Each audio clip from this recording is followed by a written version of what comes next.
Después de la teoría, entonces hagamos un ejercicio de componentes rectangulares de una fuerza. Tenemos un tornillo en A, el cual se le está aplicando una fuerza. Esta fuerza es de 800 newton. La inclinación que tiene esa fuerza con respecto a la horizontal forma un ángulo de 35 grados. Y el ejercicio nos dice que calculemos las componentes rectangulares de esa fuerza de 800 newton. ¿Cuáles componentes rectangulares?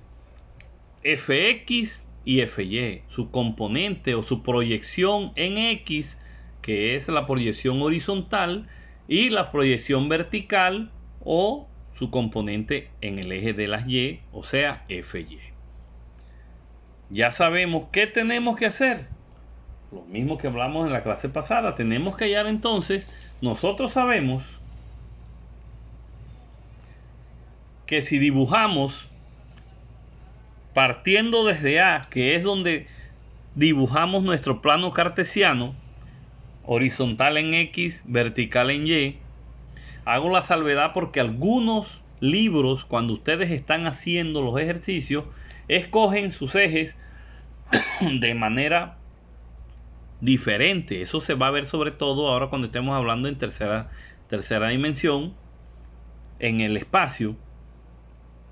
Pero aquí, entonces, nuestro eje X horizontal, nuestro eje Y vertical. Entonces, tenemos esta representación azul oscura, es la fuerza, la componente rectangular de esta fuerza en el eje de las X, Fx. Y aquí tenemos Fy, ¿cierto? La componente vertical, que es esta misma, porque es de su misma longitud y es paralela a esta Fy que tenemos aquí de azul clarito. ¿Listo? Que analicemos, muchachos, aquí en estática lo que tenemos primero, antes de empezar a hacer los ejercicios, es analizar qué vamos a hacer.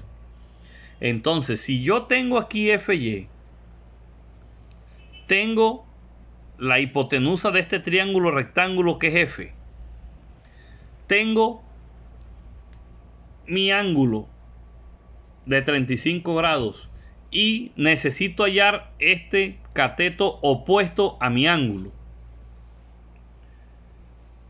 ¿Cuál es la función trigonométrica que me permitiría hallar este cateto opuesto con respecto a mi ángulo? Entonces, cuando a mí me dicen cateto opuesto, como dijimos anteriormente, enseguida me acuerdo de que debo utilizar la función de seno. Porque seno de un ángulo es igual al cateto opuesto sobre la hipotenusa. Entonces, Fy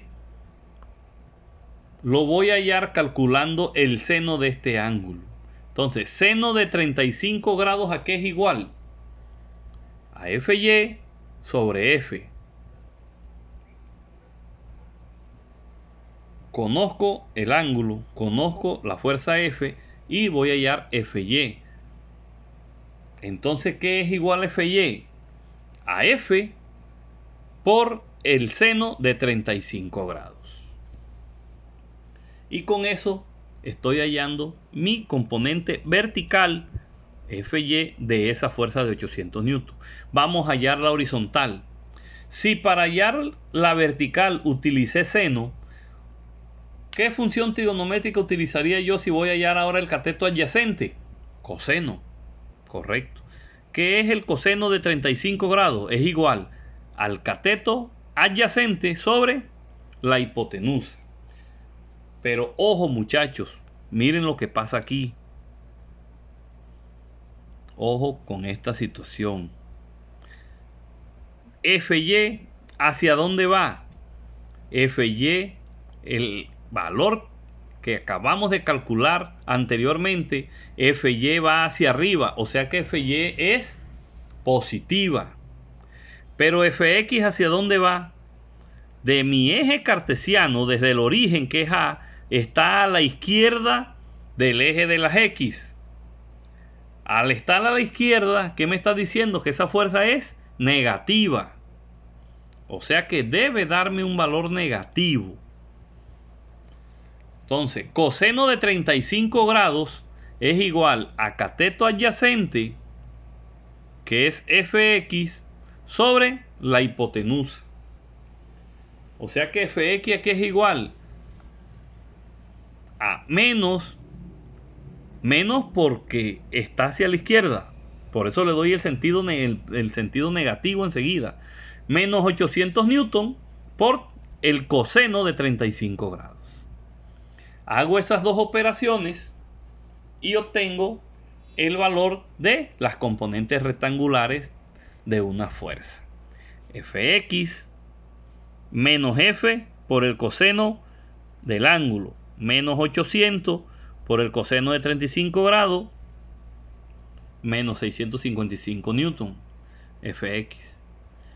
Fy, f por el seno de 35 grados, 800 por el seno de 35 grados, y me da 459. Esos son los componentes rectangulares de la fuerza que me está pidiendo el ejercicio. A veces, muchachos, me encuentro que no hay una sola fuerza en el punto, sino que hay varias fuerzas dentro del mismo plano. Esto es lo que llamamos anteriormente las fuerzas coplanares. Las tengo en el mismo plano, todas están incidiendo en el mismo punto. Este ejercicio lo voy a dejar asignado para que ustedes la próxima clase me den los valores de cuánto dan las componentes rectangulares del sistema. ¿Por qué hago claridad sobre el sistema? Porque me tienen que calcular las componentes rectangulares de esta fuerza B, que vale 300 newton, de esta C, que vale 155, y de esta A, que vale 200 newton. Lo mismo que acabamos de hacer, muchachos. Si voy a calcular las componentes rectangulares de esta fuerza B, entonces cojo en el eje de las X, en el eje de las Y, y trabajo con mi triángulo. Si tengo esta fuerza C de 155 newton, hago mi proyección en X, hago mi proyección en Y y trabajo con mi ángulo de 55 grados. Al igual, voy a calcular las componentes rectangulares de mi fuerza de 200 newton, de mi fuerza A. Hago AX, fuerza AX, fuerza AY, y la calculo. Aquí también, fuerza BX, BY, fuerza para mi fuerza C, fuerza CX y fuerza CY. Calculo las componentes rectangulares de cada una de estas fuerzas y después las sumo. ¿Para qué las sumo? Para obtener la resultante del sistema de todas mis fuerzas en X y obtener las resultantes del sistema de todas mis fuerzas en Y. Entonces ustedes me tienen que dar esos dos resultados. ¿Cuánto da Rx, que es la resultante en X de todo el sistema? Y cuánto da Ry para la próxima clase. Siguiendo con este mismo tema, entonces ahora tenemos componentes rectangulares de una fuerza en el espacio. Cuando nosotros hablamos de que vamos a trabajar con fuerzas en el espacio, no es más que agregarle un eje más a nuestros ejercicios. En los ejercicios pasados solamente teníamos el eje X y Y, ahora nos va a aparecer un eje Z.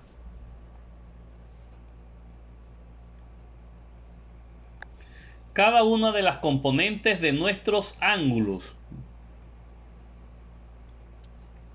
cada uno de las componentes de nuestras fuerzas va a estar regida con respecto al ángulo que va a tener cada eje. Me explico. Si yo tengo una fuerza que está en el espacio, o sea, tiene una proyección en cada uno de los ejes X, Y y Z. Si esa fuerza A que tengo yo, que sale desde el origen en O y actúa en la esquina A esa fuerza F con respecto a mi eje X tiene un ángulo director, que es θ X. De igual forma, si yo esa misma fuerza F la analizo con respecto al eje Y, también desde la fuerza hasta donde está la componente vertical de esa fuerza tridimensional, va a haber también un ángulo θY que va a tener el nombre de ángulo director. Si analizamos el eje Z, la proyección del eje de la fuerza F con respecto al eje Z es una fuerza FZ,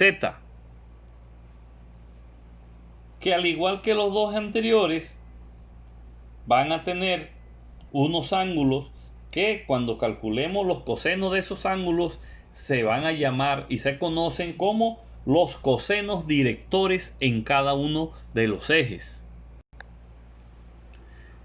En este punto podemos analizar el tema con respecto a una fuerza definida en términos de su magnitud y dos puntos sobre una línea de acción.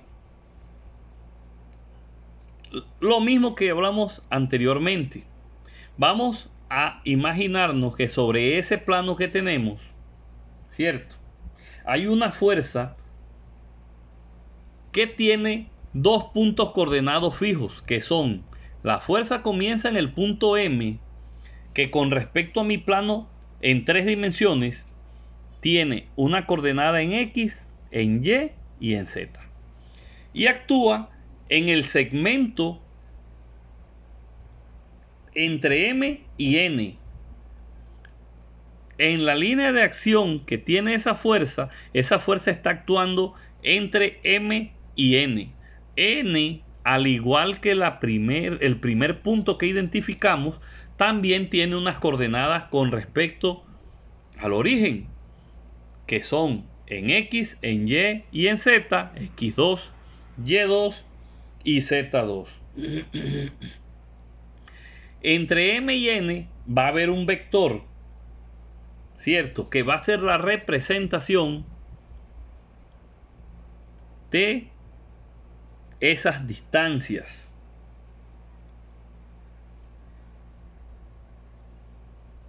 Mi vector Mn, ¿a qué es igual?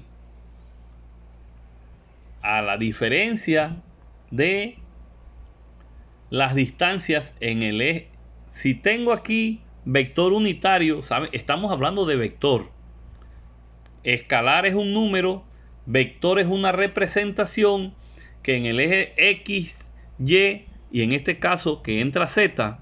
Entonces en X, cuando yo hable vectorialmente, debo tener una representación Y, en Y, J y en Z, K. Entonces, ¿cómo saco yo mi vector Mn? En Y yo voy a hacer una resta. ¿Y qué resto? Yo resto, miren, esa fuerza F llega a N y sale de M. Entonces, cuando yo quiero hallar esta distancia vectorial en Y, entonces yo resto los valores en X, los valores de donde llega la fuerza menos donde sale. O sea, resto llegada menos salida. En ese caso, ¿qué restaría? X2 menos X1. Ese valor que me da dx en Y. Para calcular dy, que es la representación J de mi eje vertical, entonces ¿qué hago? Llegada, resto, llegada Y2 menos salida Y1. Y en el eje Z, que es el vector K, llegada Z2 menos salida Z1. Y con eso encuentro mi vector Mn, miren, Aquí está la señalización de que es un vector porque tiene una flechita encima de las letras MN. Esa flechita indica que es un vector. Aquí también, en ese trayecto o en ese segmento entre M y N, me surge en el origen un vector unitario y yo debo calcular ese vector unitario. ¿A qué es igual ese vector unitario? Al vector que acabo de hallar, que es Mn, sobre el valor absoluto Mn. ¿Cuál es el valor absoluto Mn? Cuando yo hablo valor absoluto Mn, es que yo le debo sacar la raíz al cuadrado de la suma de estos valores que me dio en el vector Mn. Si esto fuera 3i más 4j más 5k, entonces para yo calcular mi valor absoluto Mn, saco raíz cuadrada de 3 al cuadrado más 4 al cuadrado más 5 al cuadrado. Lo que me da esa raíz cuadrada es el valor absoluto Mn, es un número con el cual ya voy a calcular mi vector unitario. Para terminar, mi vector f que me va a pedir el ejercicio, ¿a qué va a ser igual? El ejercicio siempre me da una magnitud de fuerza, una tensión o una fuerza que vale 500 newton, 200 newton. Después que yo calculo mi vector unitario, solamente debo multiplicar por la magnitud de la fuerza que me da el ejercicio, 100 newton, 200 newton, y con eso estoy hallando lo que me va a pedir el ejercicio, que es la fuerza vectorial que está definido entre dos puntos. ¿Cuáles son en este caso los dos puntos? Entre M y N.